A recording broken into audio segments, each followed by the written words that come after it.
I paid for the flowers, the music, the bar, every last detail of my son's wedding. Yet when the day came, the bride smiled sweetly and told me, "Your seat is in the kitchen." The kitchen.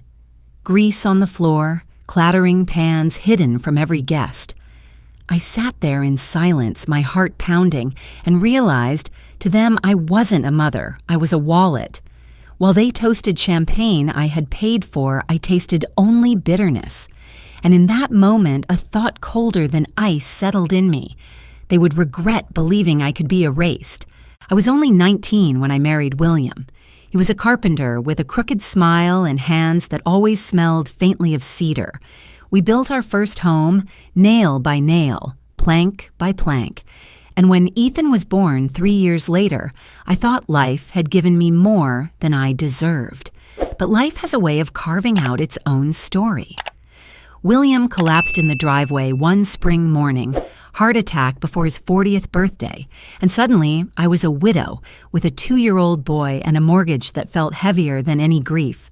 I trained as a nurse, took every night shift the hospital would give me, and lived on coffee and prayers. I stitched wounds under fluorescent lights while Ethan slept in daycare, then rushed home at dawn to pack his lunch before school. For 30 years, I gave my body to that schedule. I wore my knees thin, burned my eyes in the sterile glow of operating rooms, and carried strangers' pain while hiding my own. Ethan never saw most of it. He only saw that the bills were paid, the lights stayed on, and every birthday there was a cake on the table.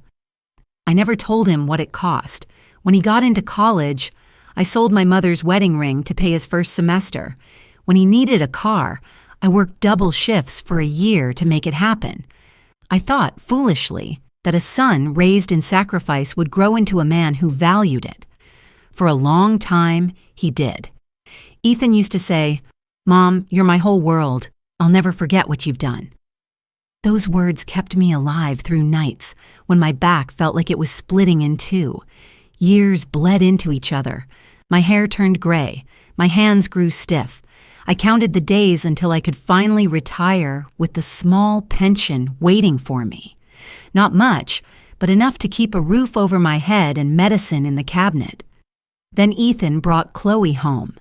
She was beautiful, with sharp eyes and a voice that carried through a room like a bell. She shook my hand with fingers that had never known calluses.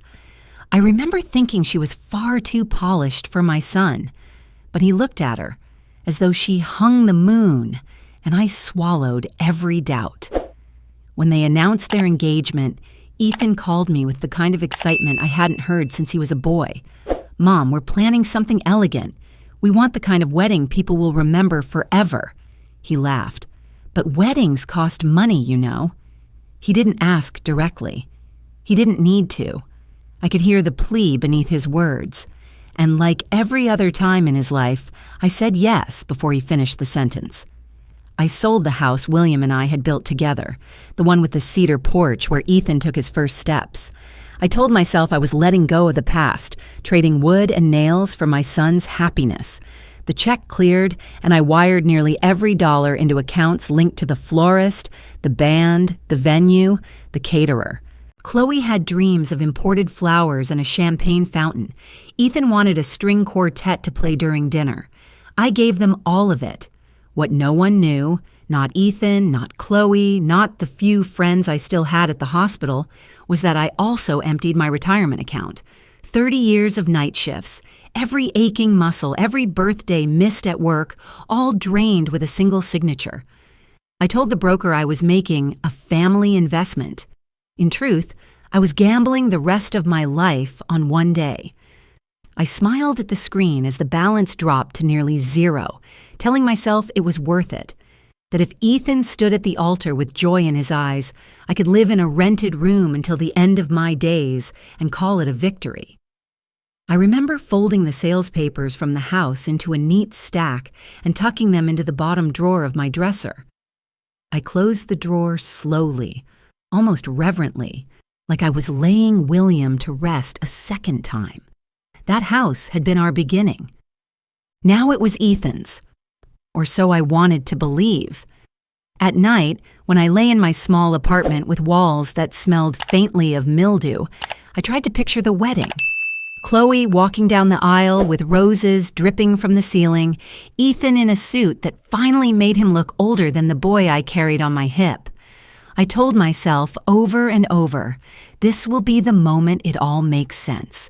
This will be the day they see me, not as a nurse with tired eyes, not as a widow who never remarried, but as the woman who gave everything. But sometimes, in the small hours before dawn, the doubts crept in. What if they didn't see? What if my sacrifice was invisible? The way night work always is, hidden behind closed doors, noticed only when it fails? I would press my hands against my chest until the fear quieted. As long as Ethan is happy, I whispered into the dark, I'll never regret it. It was a lie, of course, the biggest lie I had ever told myself. And on the day of his wedding, that lie would shatter so loudly it would echo through every corner of my life. The morning of Ethan's wedding felt like waking into a dream I'd been building for decades. I had pressed my navy dress the night before, smoothing the fabric until no wrinkle dared remain. It wasn't new, just the best I owned, but I pinned a brooch William had given me in our first year together to the neckline, as if carrying a piece of him with me. My hands trembled when I slipped on my shoes. It wasn't nerves, not exactly. It was anticipation, the quiet thrill of believing I was about to be honored, perhaps even thanked for everything I had poured into this day. The church grounds were already alive when I arrived. Cars lined the lot, women in dresses that shimmered, men tugging at starched collars. I held my small purse close and followed the stream of guests. Inside, chandeliers glowed against high ceilings, and the air was thick with perfume and expectation. My chest swelled with pride as I looked around. Every candle, every flower arrangement, every note of the quartet playing softly in the corner, all of it was mine. My sacrifice lived in each petal, each bow tied around the chairs.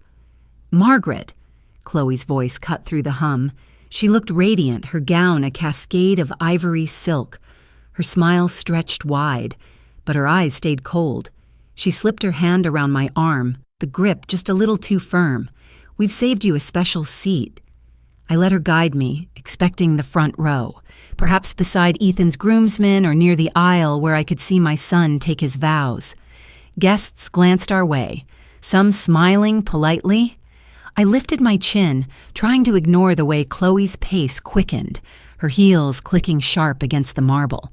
We passed rows of neatly decorated tables, past the head table glowing under string lights, past everything that felt like celebration until we reached a narrow door at the back. The smell hit first, oil, onions, bleach. Chloe pushed the door open, revealing the kitchen. Waiters darted back and forth, trays balanced high, pots boiling. The hum of the crowd was muffled here, drowned out by clattering pans, and orders barked over the hiss of steam. She pulled out a metal chair tucked against a wall, beside a stack of crates. "Here," she said brightly. "It's quieter. You'll be more comfortable." I froze. For a moment, I thought she must be joking, or maybe she had led me here while the real seat was being prepared. But her smile didn't flicker. She smoothed her dress, tilted her head, and looked at me with the same polite disdain you'd reserve for someone tracking mud across a white rug. Comfortable? The word nearly caught in my throat. "Yes," she replied smoothly. "Less crowded. You'll have space." She gestured to the chair as if offering a gift. Behind her, Ethan appeared. He adjusted his cufflinks, avoiding my eyes. For a heartbeat, I waited. Surely he would laugh, wrap an arm around me, and say, "No, Mom belongs with us." Instead, he murmured, "Thanks for coming, Mom. You look nice," and walked back toward the sound of applause. Chloe leaned in, her perfume sharp, her whisper softer than silk. "We'll check on you later." And then she was gone. I lowered myself into the chair.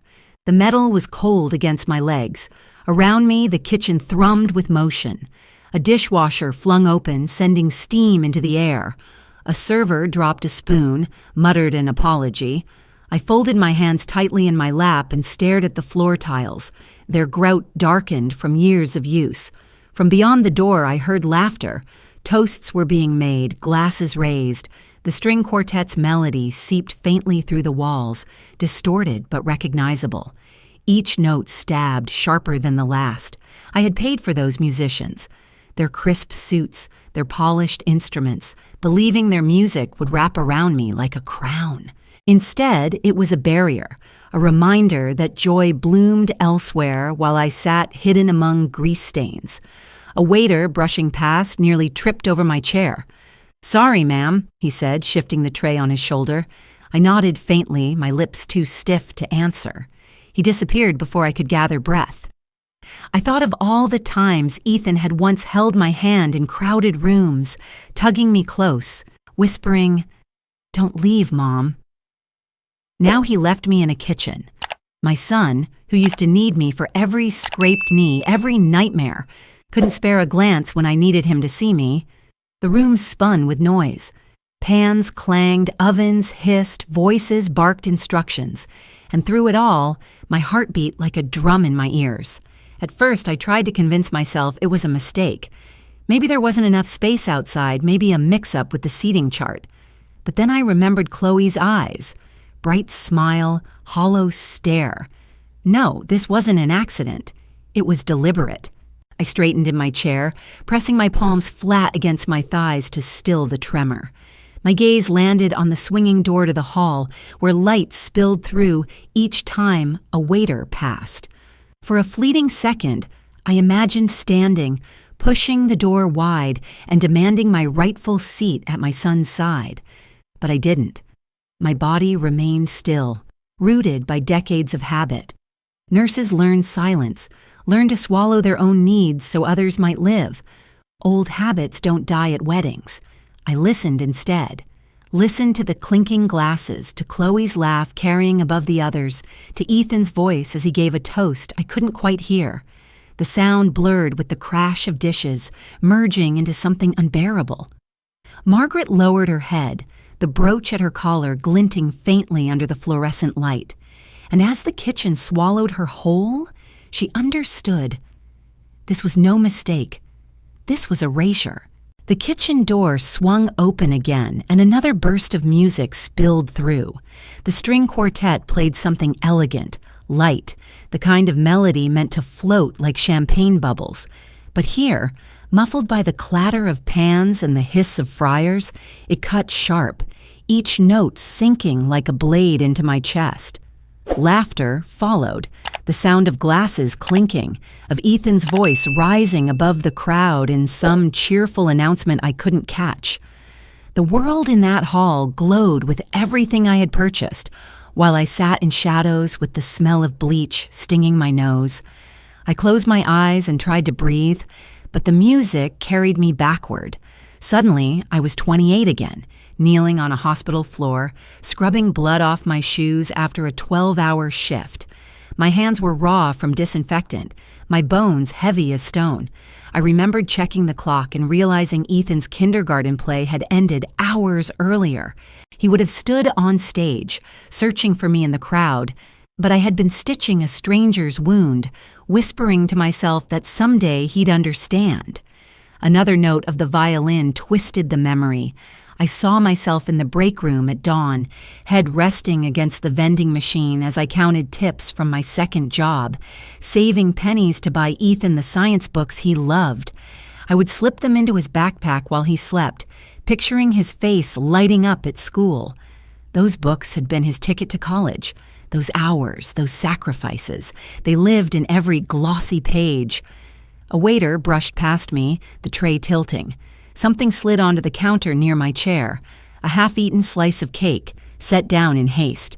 White frosting smeared across the paper plate, a small sliver of sweetness left behind. I stared at it, the absurdity lodging in my throat. This was what I had now, crumbs, leftovers. I picked up the fork someone had abandoned and tasted the sugar. It was cloying, heavy on my tongue. "At least I'm still here," I whispered, though no one could hear. "At least I lived long enough to see this day." The words felt both true and false. Yes, I had survived decades of loneliness and exhaustion, and now I had reached the milestone I thought would heal it all. But what kind of survival was this? Hidden, discarded, forgotten. I pressed the fork down, watching frosting smear across the plate, and wondered if William, had he lived, would have allowed this humiliation. The kitchen buzzed around me, workers rushing, orders shouted, steam clouding the fluorescent lights.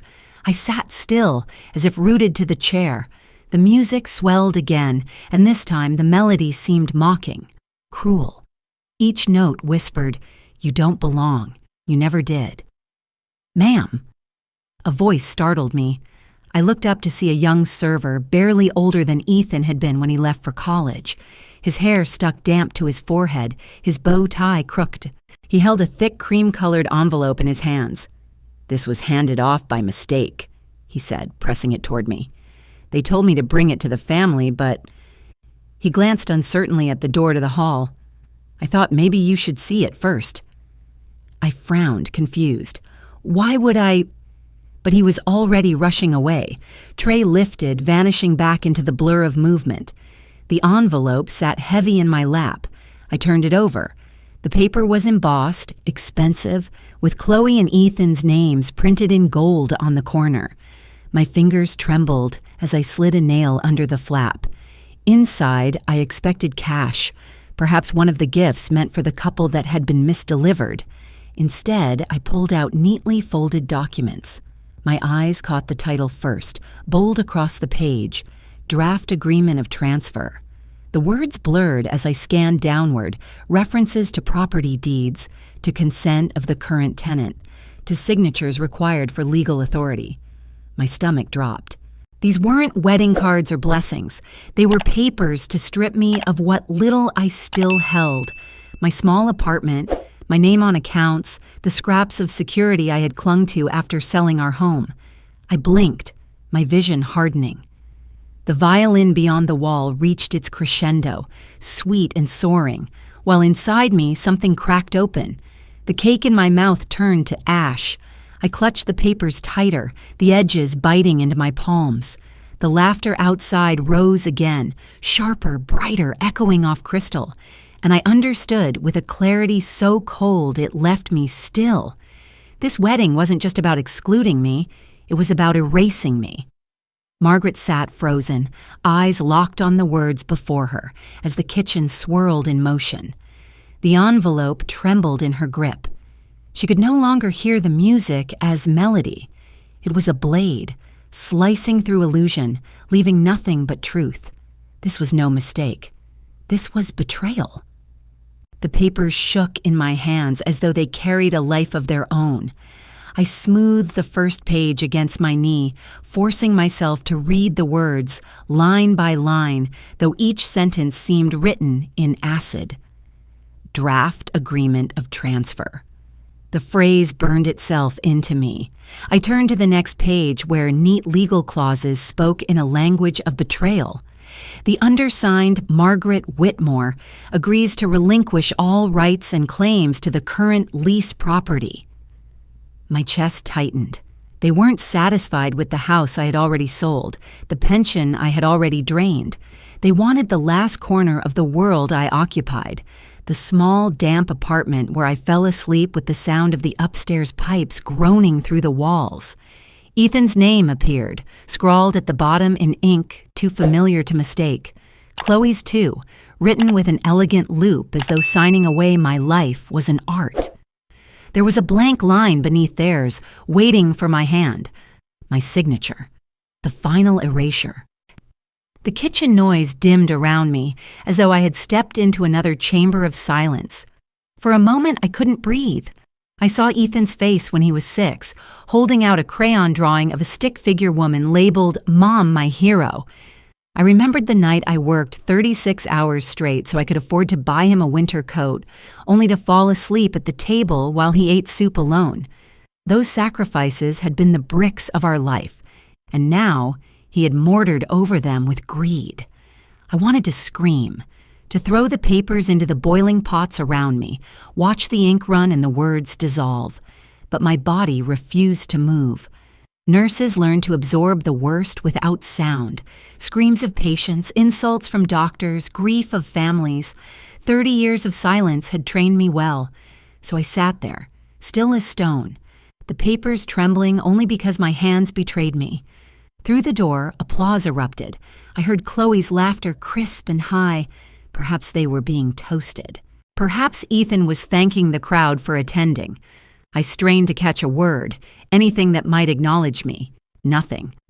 Only their voices woven together, filling the hall I had paid for, while in the back I sat as a ghost. I looked down at the signature line again. My name, unmarked, waiting. In that instant, I understood the depth of their plan. I wasn't just unwanted at the table. I wasn't just humiliated. I was being prepared for removal, signed away, boxed up, erased from their future. The thought settled cold in my bones. I was no longer a mother in their eyes. I was an obstacle, a problem to be handled neatly with legal ink. I folded the papers slowly, pressing the creases with deliberate care, as though handling something sacred. My reflection shimmered faintly in the stainless steel counter beside me.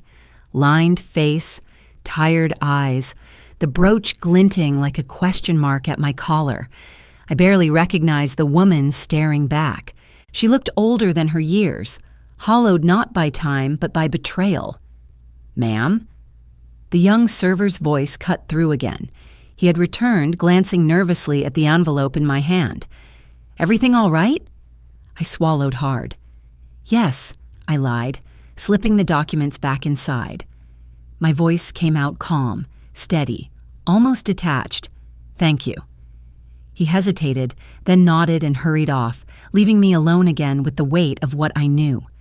The quartet in the hall shifted to a new song, one I recognized. Pachelbel's Canon, the melody often chosen for brides to walk down the aisle. The notes drifted faintly into the kitchen, soft but sharp, and each one pierced me deeper. I imagined Chloe gliding across the aisle, Ethan waiting with eager eyes. I pictured the guests rising, admiring, clapping, and I saw myself locked out, bound not only by walls, but by a piece of paper designed to finish what exclusion had begun. My pulse thudded in my ears. A strange calm washed over me, the kind that comes only when pain burns so hot it cools into clarity. They had taken everything, or nearly everything, but not yet. Not yet. I pressed the envelope flat against my lap, my fingers curled around the edges. In that moment, I knew the truth with a certainty that left no room for tears. I wasn't a mother to them anymore. I wasn't family. I was an obstacle. I tucked the envelope deep into my purse and rose from the metal chair. The kitchen spun with motion around me, but I slipped unnoticed through the door that led outside. Evening air wrapped cool against my face, carrying with it the faint perfume of roses and the heavier scent of smoke from the caterers' grills. The sky was soft gray, streaked with fading light, as if even the day itself was weary of celebration. I walked slowly along the edge of the building until I found a quiet corner away from the crowd. My hands shook as I reached into my purse, pulling out my phone. I had carried it all day for photos, for memories, believing I would capture a son's joy. Instead, it would become a tool for something entirely different. I opened my contacts and saw the familiar names. The florist, the music coordinator, the bar manager, all of them had contracts signed by me. My name, not Ethan's, not Chloe's, mine. The realization settled over me like a strange kind of armor. They had taken nearly everything, but in their greed they had left the keys in my hand. I pressed the first number. The florist answered, her voice brisk. "Yes, Mrs. Whitmore." I forced my tone steady. "Cancel the rest of the arrangements, effective immediately." A pause. "All of them? Are you sure?" "Yes," I said softly. "Pull them now." She hesitated, but my name on the contract made the decision final. I ended the call, the line going dead with a beep that felt like a small severing. I stared at the phone a long moment, my fingers tingling. The wind brushed past, rattling the leaves overhead. I sat on a stone ledge, letting the cool air calm the fire inside me. My hands trembled still, but my face was composed. 30 years as a nurse had taught me control. Never let the patient see you flinched, even if your bones are breaking. The next number, the band. The coordinator's voice chirped cheerful, then confused as I spoke. "Stop the performance," I told him. "You are dismissed. Do not play another note." "What?" "But the reception." "I am the client," I interrupted, my words quiet but unyielding. "Cease immediately." Another call ended. I sat there again, phone resting in my lap, the silence between actions stretching like an ocean. My heart raced, but I breathed slowly, keeping rhythm with the night breeze. Then the bar. The manager answered, laughter in the background, until I cut through it. "Close the service," I said. "No more alcohol poured tonight." He sputtered, tried to argue, but the contract bore my name, and that was all that mattered. The call dropped. 3 calls, 3 threads severed. I sat back, staring at my hands. They no longer trembled. For the first time in years, I felt a stillness deep in my chest, as though my heart had finally found its own pace. I could hear faintly from the hall, the shift, the confusion. The music faltered, strings falling silent mid-melody. Somewhere, voices rose, sharp with panic. I pictured the roses being pulled, vases carried out by startled florists, the champagne fountain dismantled before it could spill another drop. Guests whispering, brows furrowed. And Chloe, her perfect smile cracking as realization dawned. I did not smile. There was no triumph in this, only clarity. The breeze lifted again, carrying the muffled sounds of chaos. I sat perfectly still, letting the coolness wash over me. My fingers traced the brooch at my collar, the last gift William had ever given me, and I thought of how much quieter life might have been had he lived. But he hadn't. And so I had carried Ethan alone, raised him alone, sacrificed alone. And tonight I reclaimed my aloneness not as burden, but as shield. Somewhere inside, a glass shattered. A voice barked orders, then silence followed, the stunned kind that spreads like a contagion. I rose from the stone ledge and stepped further into the shadows.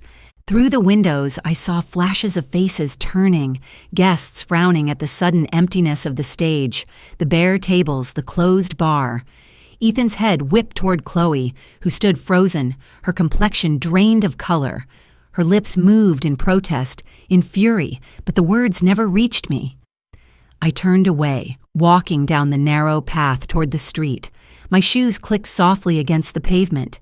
Each step felt lighter than the last, as though with every stride I was laying down a weight I had carried for too many years. Behind me, the chaos swelled. Inside, they would be scrambling, whispering, demanding answers. But I was no longer there to provide them. The night was mine, the silence mine, the freedom mine. Margaret walked on, her figure swallowed by the dimming light, while in the hall she had paid for, the celebration unraveled into ruin. The night air carried the noise of unraveling celebration behind me, shouts, confused voices, the dissonant clatter of chairs scraping across tile. I didn't look back. My steps were steady as I moved down the dimly lit street, away from the hall glowing with chandeliers and chaos. The soles of my shoes struck the pavement in a rhythm that felt almost like a hymn, each footfall a prayer for freedom. I reached the bus stop just as the vehicle groaned into view, headlights spilling across the road. Its brakes hissed, a tired sigh that matched the weight of the years pressing behind my ribs. The doors opened with a hydraulic gasp, and for the first time in hours, someone looked at me, not as an inconvenience, not as a burden, but simply as a passenger. I climbed aboard. The driver gave me a quick nod before turning back to the road. I slipped into a seat by the window, resting my purse on my lap. Through the glass, I saw movement. Ethan's figure breaking from the hall, his suit jacket flapping as he ran. He turned his head left, then right, eyes scanning the street. My heart twisted, not with longing, but with clarity. He was searching for me. Perhaps he wanted to pull me back, to patch the night with words too late.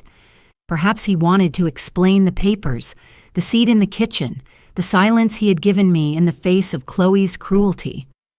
But explanations are fragile currency when the debt is betrayal.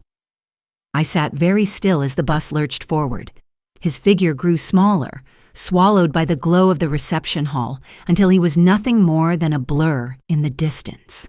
The bus rumbled down the road, its engine loud enough to drown the echo of my memories. I leaned my forehead against the cool glass and let the city lights streak past like ribbons of fire. The brooch at my collar pressed cold against my skin, a reminder of William, of promises once kept. My eyes drifted closed, not from exhaustion, but from release. A movement caught my attention. At the bus stop, the young server, the one who had mistakenly handed me the envelope, stood with a tray still tucked under his arm. His eyes followed the bus as it pulled away. Our gazes met for a fleeting second through the glass. He mouthed words I could almost hear. "I'll remember your face." That's not the face of someone defeated. That's the face of a victor. I exhaled slowly, letting the truth of it seep into me. Perhaps he was right. Victory didn't always roar. Sometimes it walked quietly onto a bus at night, leaving ruins behind without a backward glance. The bus rocked gently, the hum of the road soothing. Around me, strangers sat in silence, some nodding off, some staring blankly at their phones. I was just another passenger now, anonymous and free. No one here knew I had built a wedding out of my bones and then dismantled it with 3 phone calls. No one knew I had been erased by the people I loved most, and that anonymity was its own kind of sanctuary. I placed my hand against the window, watching the fog from my breath bloom against the glass. "At least I lived long enough to see the truth," I murmured, though my voice was barely audible over the engine. Not the truth I wanted, but the truth I needed. The bus turned onto a quieter street, and I allowed my body to sink deeper into the seat. My purse sat heavy with the envelope still inside, the papers that proved how far greed could reach. But they no longer frightened me. They were no longer chains. They were evidence, a testament to what I had survived. I closed my eyes. No tears came, not anymore. There was no grief left to spill, only the lightness of a burden finally set down. My chest rose and fell in rhythm with the steady growl of the bus. Peace, quiet, release. It filled me like a tide. Back at the hall, Chloe's voice would be rising, sharp as glass, her fury directed at Ethan. Guests would whisper, scandal swirling. The perfect wedding dissolved into memory. Let them rage. Let them explain. Their story belonged to them now. Mine had already shifted, already broken free. The bus carried me deeper into the night. My head leaned against the window, eyes closed, lips softening into something that almost resembled a smile. Not triumph, not bitterness, just freedom. And somewhere behind me, in a hall of fading roses and silent violins, Chloe screamed Ethan's name, her voice tearing into the air. But she was screaming into absence, into a void I had already left behind. Because in silence, I had begun a new chapter, one they would never be invited to enter.